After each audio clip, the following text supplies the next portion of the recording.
नमस्कार. राज्यात अनेक जिल्ह्यांमध्ये पुन्हा एकदा आज मुसळधार ते अतिमुसळधार पाऊस होणार आहे.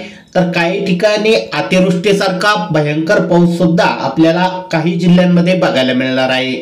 तर कोणत्या जिल्ह्यात कसं राहील आज पावसाचं वातावरण, सविस्तर माहिती जाणून घेणार आहोत.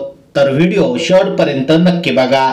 शेतकरी मित्रांनो, छत्रपती संभाजीनगर मध्ये आपल्याला मध्यम ते जोरदार स्वरूपाचा पाऊस आज दिवसभरात बघायला मिळेल. पुढील 2 ते 3 तासात या ठिकाणी पावसाला सुरुवात होईल. त्यानंतर वैजापूर, श्रीरामपूर, मनमाड या भागात सुद्धा हलक्या मध्यम स्वरूपाचा पाऊस राहील. त्यानंतर जळगाव मध्ये अनेक ठिकाणी आपल्याला मध्यम ते जोरदार स्वरूपाचा तर काही भागात अतिवृष्टीसारखा पाऊस आपल्याला बघायला मिळेल. त्यानंतर धुळे, पारोळा, मालेगाव, चाळीसगाव, मनमाड या भागात हलक्या स्वरूपाचा पाऊस आपल्याला अनेक ठिकाणी बघायला मिळणार आहे. त्यानंतर नाशिक, इगतपुरी या भागात सुद्धा हलक्या ते मध्यम स्वरूपाचा पाऊस तर तुरळक ठिकाणी जोरदार पाऊस बरसणार आहे.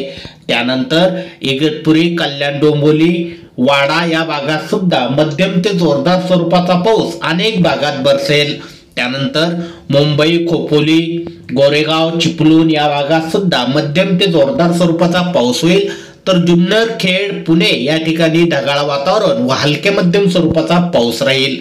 त्यानंतर जेजुरी, सातारा, चिपळूण, कराड, वडूज, विटा या ठिकाणी आपल्याला जोरदार स्वरूपाचा पाऊस अनेक ठिकाणी बघायला मिळणार आहे. तर काही ठिकाणी मध्यम स्वरूपाचा पाऊस देखील राहू शकतो.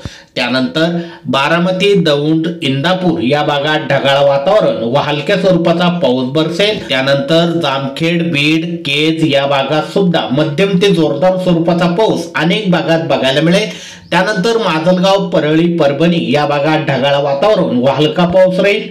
तर जिंतूर, हिंगोली, पुसद या भागात सुद्धा ढगाळ वातावरण, हलका पाऊस राहील.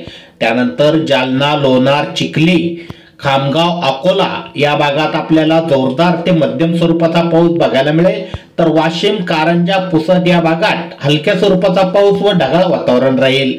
त्यानंतर अकोट, अचलपूर या भागात सुद्धा मध्यम स्वरूपाचा पाऊस होणार आहे. तर अमरावती, आर्वी, वरुड या भागात हलक्या स्वरूपाचा पाऊस आपल्याला बघायला मिळेल व ढगाळ वातावरण राहील. तुरळक ठिकाणी पावसाचा जोर वाढू शकतो. नागपूर, वर्धा, उमरेड या ठिकाणी ढगाळ वातावरण व तुरळक ठिकाणी हलक्या सरी बरसतील. तर यवतमाळ मध्ये सुद्धा ढगाळ वातावरण राहील. वणी, चंद्रपूर या भागात सुद्धा ढगाळ वातावरण आपल्याला बघायला मिळेल व हलका पाऊस या ठिकाणी सुद्धा बरसणार आहे. तर गडचिरोली मध्ये सुद्धा आपल्याला ढगाळ वातावरण व हलका पाऊस तुरळक ठिकाणी बघायला मिळेल. तुम्हाला जर ही माहिती आवडली असेल तर व्हिडिओला नक्की लाईक करा. अशाच प्रकारच्या हवामान अंदाज बातम्या तुमच्या मोबाईलवर दररोज बघण्यासाठी खाली दिलेले सबस्क्राईब बटन दाबून बेल आयकॉन नक्की दाबा. भेटूया पुढील व्हिडिओमध्ये. धन्यवाद.